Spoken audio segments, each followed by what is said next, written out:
Well, hey, cheers. Cheers. We made it. Yeah. This is the 9th time we've recorded this. So we're going to play a little game. And this game is, it's about what about our jobs will be obsolete in the future. Since we design churches and everything's getting automated, what's going to happen? Yeah. This will be a fun game. We're going to start off. The first question is a little lighthearted before we talk about our jobs going to oblivion. In a fight, do you think that you could defeat the Boston Dynamics robot doing like the backflips and parkour and stuff? Okay, the human one? The human like robot, yes. So I think as of right now, probably, because it still moves kind of slowly. Just like barehanded, you could beat it. And I feel like I could knock it down, but I don't know. With like a broomstick and... Yeah, I mean, I've seen it do backflips and everything, so I'm going to say yes. What about Spot, the little... that I'm actually more afraid of, because I feel like it can run fast and sneak up on you and just like knock you out. Yeah. I think they're actually getting Spot trained for like military. I guess they're all being... all the robots are becoming militarily trained. Yeah. Okay, so we're going to play a game. The game is... I'm going to list off things to you, and you are going to tell me if you think that this can be automated. Okay. All right? And if you want to give caveats like... yes, maybe like commercially viable in the future, or like no, like whatever. Feel free to do that. But just start with the yes or no. Do you think it can be automated in principle? Okay. Okay. First one. Presentation of a church design to a client. No. No. Okay. We'll come back to some of these maybe. Sound system design. AV design. Yes. You have speakers? Yes. Okay. For sure. So you input all of the parameters, and it can just say, here's what you need. Yeah. Great. Organ system design in a church, an organ. A little more nebulous. Yeah, I mean, acoustics are harder to figure out. I think it could get there, but it would be harder. Organ screen, frontal screen design, a la St. Martin's, huge wood. It's an aesthetic thing. I would say no. No. Okay. No, given the physical constraints. No. Okay. Church facade design, the front of a church. I think you could automate 80% of it, but not fully. You would still need some human input to... What's that 20%? I think that's the creativity. Okay. So I think it could definitely come up with a bunch of designs you would expect. Okay, so let me back up for a second. Are you saying that, given what you understand about technological advance, that you don't think it can ever be automated? It can be automated, but I mean, I suppose if your goal is just to produce something that looks like a church... Yeah. Then I think it could. But if part of the goal is creativity, doing new things, moving the church forward, putting a little gloss on it, then I think you still need some humans for that. All right. Material selection. You have materials inside. You have terrazzo floors, a marble stone. You have carpets, types of wood. I'm gonna say no. I think you still need a human to... You need a person to do that. To feel the stone, to see the wood, and to put it together. Yeah. No, it's interesting. I'm not going to answer these questions. I have all these things I want to say, but you're the one answering the questions. Building massing. Basic, for the viewers who are not familiar with architecture, the massing is kind of big blocks. Like we have if you had to diagram it with rectangles on Microsoft Paint, what would that be for the building? So most buildings, it would be rectangle or L shape. So building massing, can that be automated? It can, but I still think you would need a human to pick the right massing. So you could have a computer come up with 150 different variations, but you still need a human to discern which one's the right one. Some of these I already know and I've seen. This is already in play. This is a thing that is it exists out in the world. Yeah. Liturgical furnishings. Can an AI design for you an altar or an ambo or a lectern? I mean, again, I think it can do a lot of the work, but it's that touch of creativity that it would be lacking. What do you mean? Elaborate. Just that, you could obviously, a computer could look at previous designs and triangulate, all the churches that have ever been built and come up with something that looks like a mix of those. But I still think that church architecture requires some spark of creativity. And that's where I think the computer would fall short, because it would not be able to think of anything except what's already been here. So it could approximate something like other things that it can sample, Right. but could it create a truly new thing? Yeah. Who knows? And is that even new? Okay, I'm just leaving these. I'm not commenting on any of them. It's really, it's interesting. Composition of an original work of music for liturgy by, say, By the AI? By the AI. Oh, I don't think so. You don't think so? I mean, again, I think it can put together things that might sound good, but you need a human to be able to feel, what you're trying to write for, right? Like it's kind of, I mean, it's almost in a way the same question about, can a non-Catholic architect design a church? And of course, like they're AIs. the answer is yes, but there's something about a Catholic who feels the Mass, who like knows the true meaning and the deep meaning, and then designs from that point, from that perspective. It's also I've actually heard musicians say it's important that people who sing at Mass be Catholic, because since you're a participant in the liturgy, you want to be able to feel the liturgy and actually believe what's happening. So I would say that it would be important for a composer to likewise be human. Be human. And to have the capacity to feel as we understand it. Yes, exactly. Yeah, no, it's interesting because this is one of the things that exists. There are entire, compositions, haven't listened to all of them, but in doing research on what these potential topics are, some I don't know, some I think are probably in principle impossible. This was one that is done, but I think you touch on an interesting point, which is that it's not just that it sounds good. Like, if someone found it and listened to it, they would say, hey, that's beautiful. But there's something about the human being the creator that gives it its value. Right. In addition to it just being objectively beautiful. Well, and I think you touch on that point of saying being the creator. I mean, Letter to Artists, John Paul II talks about how when you are an artist, a musician, an architect, whatever, you get to participate in God's creative act. So it's not only good for the people who get the end product, but it's good for the people doing the work itself. So you would be depriving architects, musicians, and other and other people. The act of composing the act of actually sanctifying. Making is a sanctifying act. Right. It's like the sort of Orthodox writing of icons. That's right. Like part of the creation is part of what spirituality. There's a thing I was thinking about in this, which is that, like, is there a future where the church is like small and like, all of the sort of Pope Benedict's sort of isms about the smaller church, but is it the last vestige that rejects like total automation, AI, like optimization of cost and everything, where everything we have, maybe it's less objectively beautiful in the sense that an object in and of itself is beautiful, but it's all made by people. Therefore, it's more dignified in some way.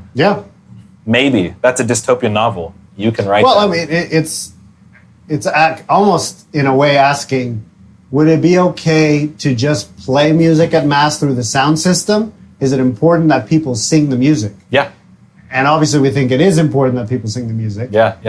Although I've heard of some people say that they've been to Masses where people were playing recordings, but they recognize how terrible that was. Well, I mean, the church has very clearly stated that the human voice is the most sort of dignified and important instrument, let's say, in Mass, and everything that gets close to that, like an organ, right, the degree to which it approximates it, the degree to which it's fitting for liturgy.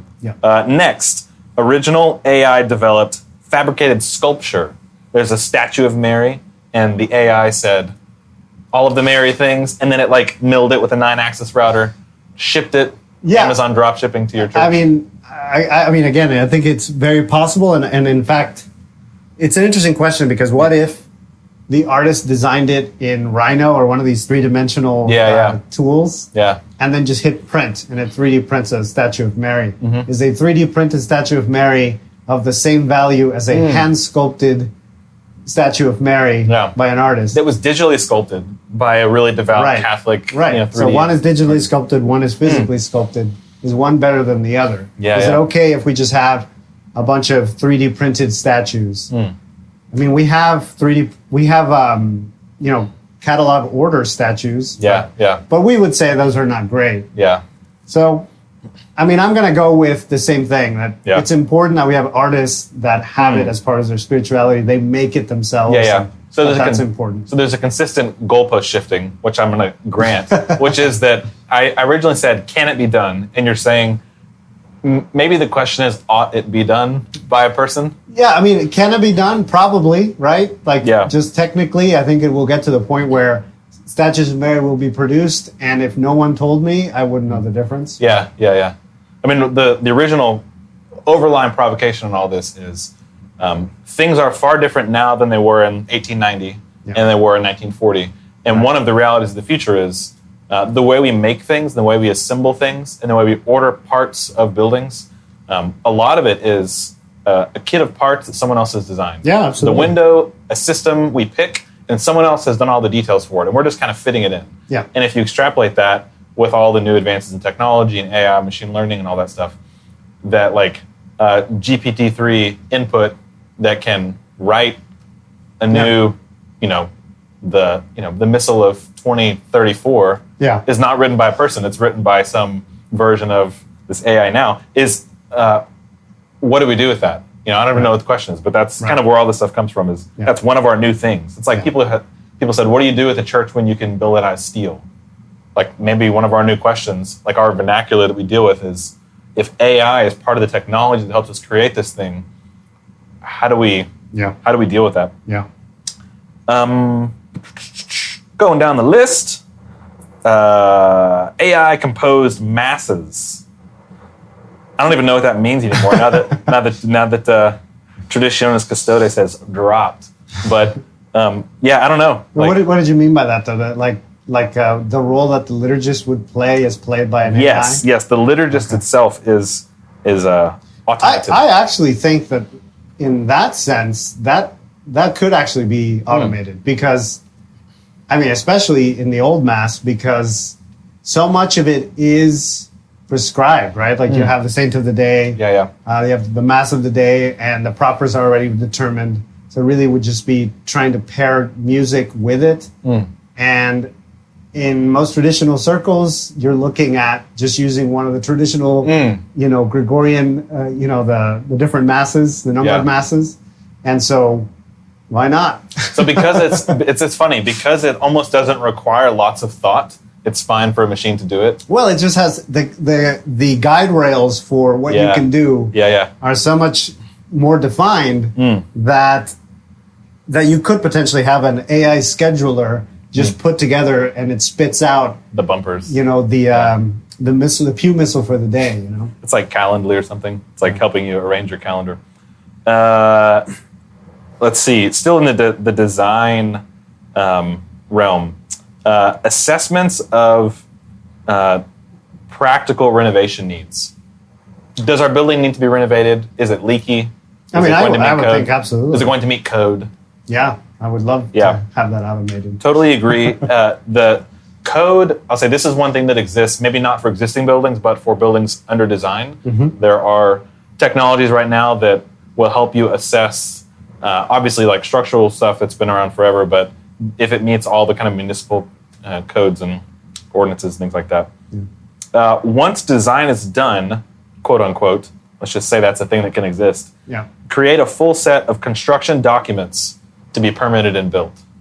I think so. Why not? Hard yes. Yeah. What that means for the non-architectural construction viewers, listeners out there, part of what architects do is we help the client figure out what it is that they want, and then we do all the fun things like pick the materials and help design. But then what we have to do then is create a set of drawings and specifications. Basically, it's a big book in text and a bunch of pretty drawings that then help communicate what the intent is here to someone that's going to build it. Woo, don't want to spill that.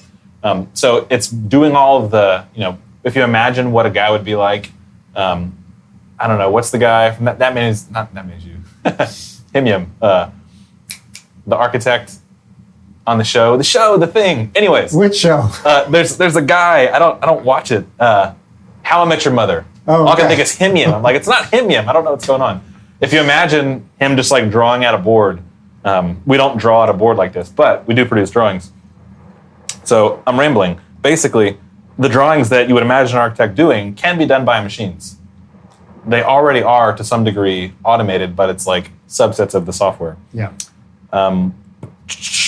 Once the building starts construction, perform architectural management jobs, like construction administration, basically. Yeah, I mean, again, I think a lot of that could be automated. I still think you'll need some human oversight, but a lot of it could The company drone could give you enough information. Yeah, Yeah. I think so. We're going to shift to construction. Bricklaying horizontally, like a sidewalk or a Oh, for street. sure. That's almost already here. It already exists. Yeah, this is a hard yes. Bricklaying vertically, like up a wall, up a church facade, over arches. I think same thing. Yes, it exists. There's an architectural firm, Gramazio Kohler, that made a kind of example of this with a bunch of drones swarming. The bricks were, they were like foam blocks, I think, to start just kind of explaining how it could be done. They did some kind of crazy wavy wall thing, but that was like 10 years ago. Yeah. And you've seen drones do things at like, the start of the Olympics where they're basically 3D pixels floating in the air, making crazy kind of designs. So the technology is basically here to do that in principle, but, commercially viable, I don't know. Yeah. Steel erection, can that be automated? Yeah, I think so. Yeah? How far away do you think it is for it to be commercially viable? Like on a project where we would say, or anyone, say it's a really expensive high-rise Manhattan. I think it's within our lifetime for sure. So, okay. 20 years maybe. This is good. Partly why I want to do this too is that it's a little time capsule. Yeah. September 3rd, 2021. We'll see how far off we are, where it's like, all right, September 3rd, 2022. It's all here. We're done. Concrete. Do you think that the robots will be able to pour all the concrete? Oh, yeah. That's also already happening. Dunskies. So, concrete gets to site. There's no person managing the concrete pour. They have the 3D printed houses, and most of the time they're using concrete to do it. Yeah. And they're just, following a path. So, it's kind of already happening. Okay. Foundation pours too, huh? I don't think foundation pours are happening just yet. But these houses are walls that they do in layers. I've definitely seen the vertical concrete pouring. The horizontal. I'm not sure they've done that yet. Yeah. I feel like all of the things that have to go into concrete pouring, all of the rebar you have to place, all the ties, the chairs, it's such a kind of scrappy thing. It's like I was listening to an interview with Elon Musk where he was talking to someone else about what robots are good at and what people are good at. Right. He said a person's great at grabbing a dangling tube and snatching it and hooking it back up. Right. Or folding a towel. Yeah, but they're coming up with their new robot. So that's I'm sure that it's done. This whole episode is once that is obsolete. Is up and running, then I think concrete pouring is further out. Yeah, probably. Let's see. Level 5 finish, stud, sheetrock, assembly. Yeah, I mean, for that... That's super nice, top of the line, beautiful walls. You want to caress the walls when they're done. I mean, given enough time horizon, I think absolutely. I think it will get there. The Boston Dynamics robots already hang sheetrock. I saw a video of them doing that. Yeah. So the tolerance, if they can hang sheetrock, going from a level 4 to level 5 is it's done. They're going to be able to. It's done. Yeah, I think that's going to be a thing that within our lifetime will be just totally automated. Every wall will be level 5. If Taiwan doesn't get taken over and we can still use semiconductors, there are other sort of global issues that could come into play. But assuming the technology is accessible and the materials, then just by mentioning Taiwan, we're probably not going to be able to be played in China. Yeah. Sorry. Yeah. Let's see. Painting. Will painting be able to be automated? You mean painting walls? In a church. Yeah, beautiful walls. You're not talking about stenciling. You're talking about just painting. Well, that's another one. Just painting. Yeah, absolutely. I don't see why not. Okay. Well, stenciling is the next one. Imagine a little drone. A little bit harder. Yeah. But yeah. Actually, I think stenciling may be. Stenciling, I can see them just printing on the wall. So it could happen. Yeah. I've seen something like stenciling on the wall. So I think this is a. But again, that goes back to the question of the importance of the artist. If you have a computer-generated design that can just be executed by a robot, then sure. Yeah. No, I mean, it's one of the provocations is when we get to a point where every one of these, and this is at the end, there's a few questions here I want to ask you. Yeah. When we get to the point where every one of these is a yes, and then we say not only yes, but it's 70% of the human-made one, and we can get it a lot faster, at what point do we say, I kind of want the thing that's made by a person? Right.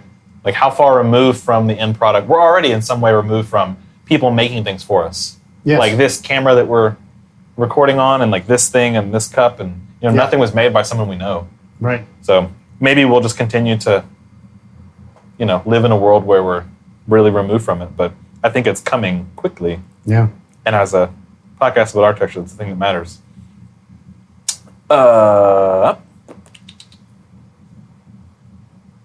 Construction. We did stenciling,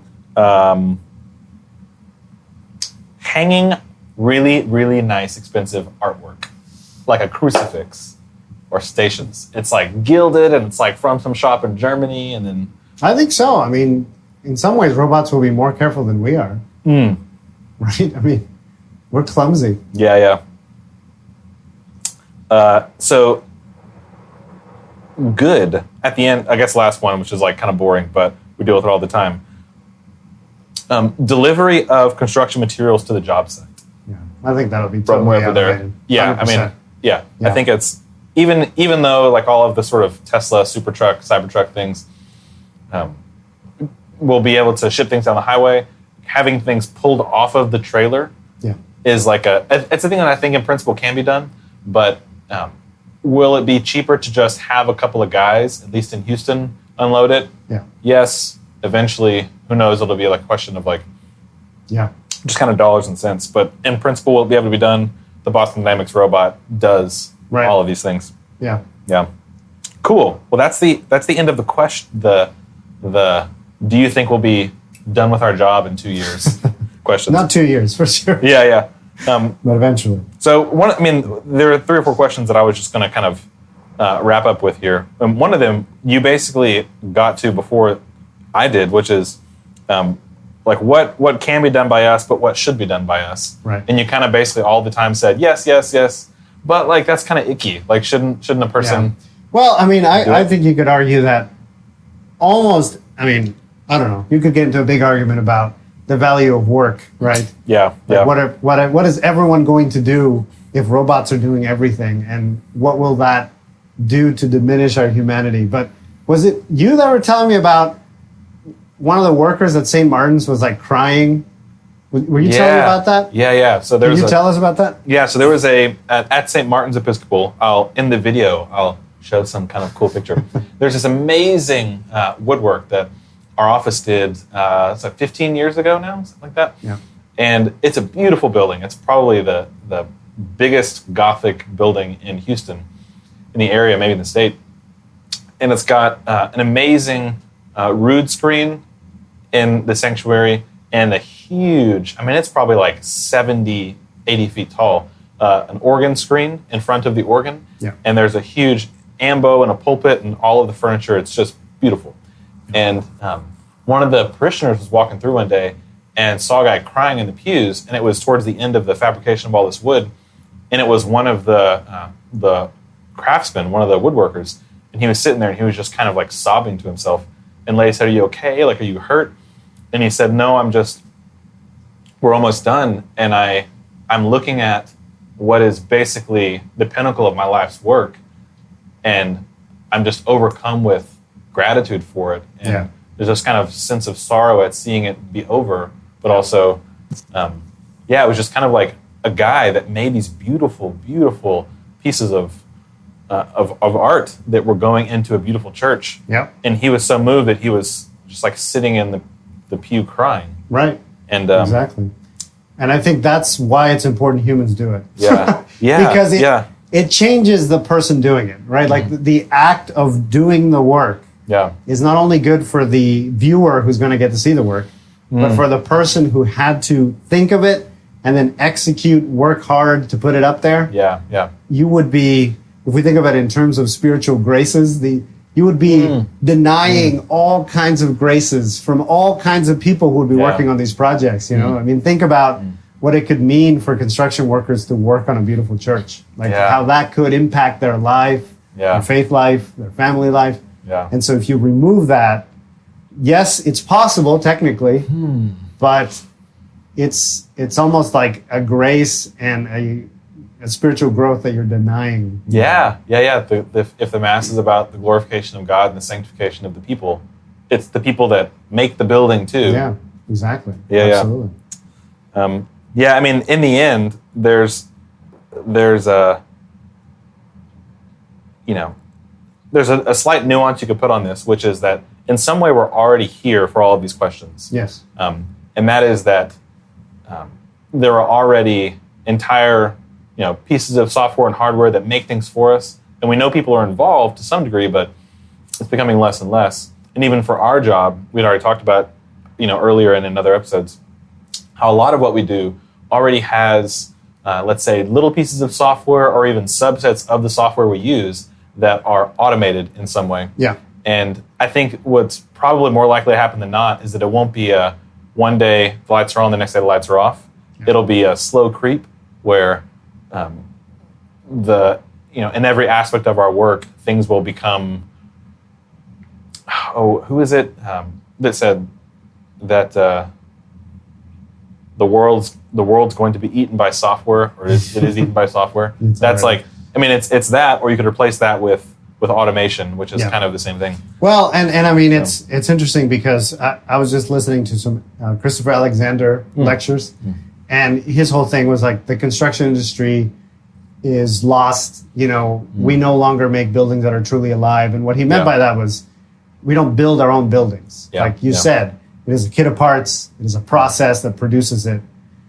And the reality is that even though there are Christopher Alexanders that exist in the world, it is a minority. Mm-hmm. So I can see a future in which we, as a society, wholeheartedly embrace all of the benefits that you're talking about. Mm-hmm.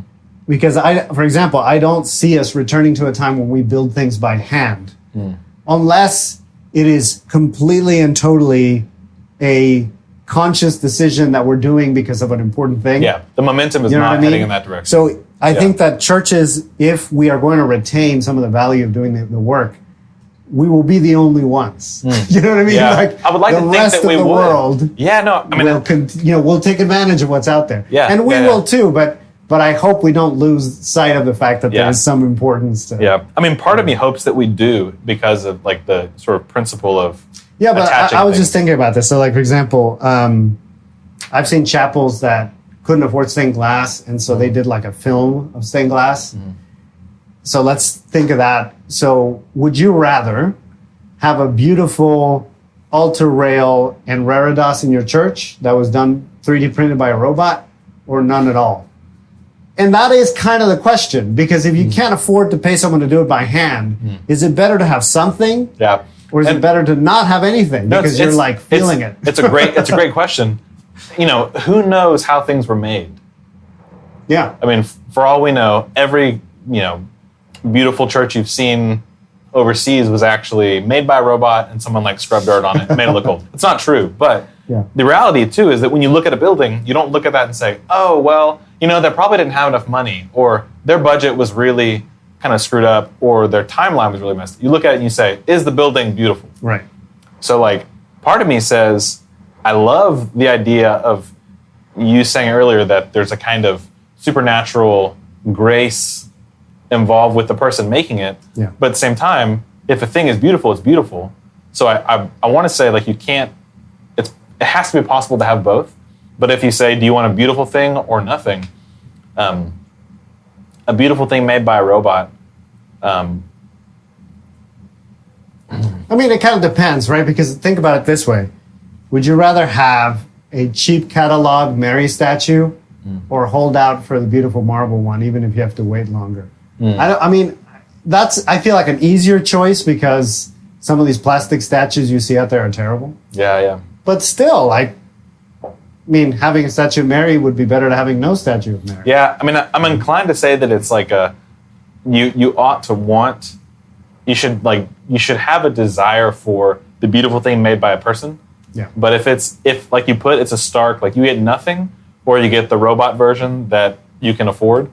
I'm inclined to say that that's better, but that's a means to an end. Right. And that like you should, you should desire. It's like you should pray for God to hone your tastes to things that are actually fully glorifying of Him. But it's not an easy question, and it's one that like the reason why I'm doing this is like we deal with this all the time. That's why I'm trying to put it in this game format. This is what anyone who's going to be working in church or any kind of building today will have to deal with, where they'll say, you got a thing, you can get it 20% cheaper, and it's millions of dollars, so that's or 10%, 5%, that's a lot of money. But it's going to be like a much lower quality product. Right. Or it won't be quite as nice, or it won't be carved by the Italians, it'll be like a Chinese plaster thing. Right. Yeah, no, I mean, those are real questions. Yeah. And I still think there is an almost priceless value to allowing artists to work and having the touch of an artist, even if, I would even say, let's say you can't afford the really, really high-end artists, but you can hire someone that's a local artist that will do a good job. It won't be the most beautiful Italian thing. Yeah. But that it is almost better that someone did it with their own hands rather than having the 3D printed pietà that's perfect to have an imperfect I think that's right. by the local artist you could afford. Yeah. Yeah. I think that's right. So I don't know why that's right. Part of me wants to say the most beautiful thing is what you should want, but maybe what we should want is before something that's beautifully made by a robot, a thing that's human first, because whenever we fully understand our humanity and we're connected to it, that well, and I just think, I mean, I would hope that when you and Father Ripperger, shout out. Father Ripperger talks about that. Hey! Where he says...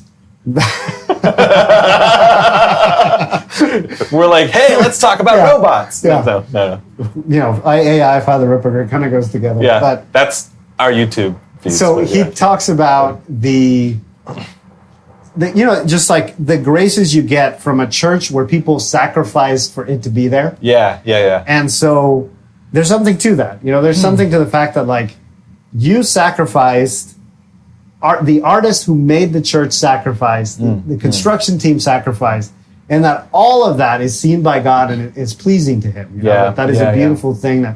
And so the minute you take away, so to speak, the sacrifice of the people who built it, you are in that same process taking away graces and taking away, kind of offerings to God. Yeah. In a futuristic dystopia, the Cain and Abel story is different. It's one of them sent their AI robot to give the offering and 3D printed this beautiful thing. Yeah. And the other did it by hand. Yeah. Which one do you think is more pleasing to God? Yeah. Yeah. The one where the robot toiled or the one where the human toiled? I love this. This will be a short story. We'll write it. It'll be a science fiction. Yeah. No, I mean, it's true. They're all good provocations. It's a thing that I think we'll have to come back to. But for sure. That'll be a constant theme. I love the game. This is great. That was fun. Thanks. No problem. All right. Cheers. Cheers. To empty glasses. Thank you guys for listening. See you next time. Yeah. Oh, subscribe. Subscribe to our Smash YouTube that channel. like button. Yeah. And whatever podcast player you like. Do it. Spotify, Stitcher. Yeah. Please Overcast. subscribe so that we can get the word out. Yep. Thanks. Thanks, guys. Oh, wait. I'll let you do it. I don't know how to do it. All right. I think that was good. That was great.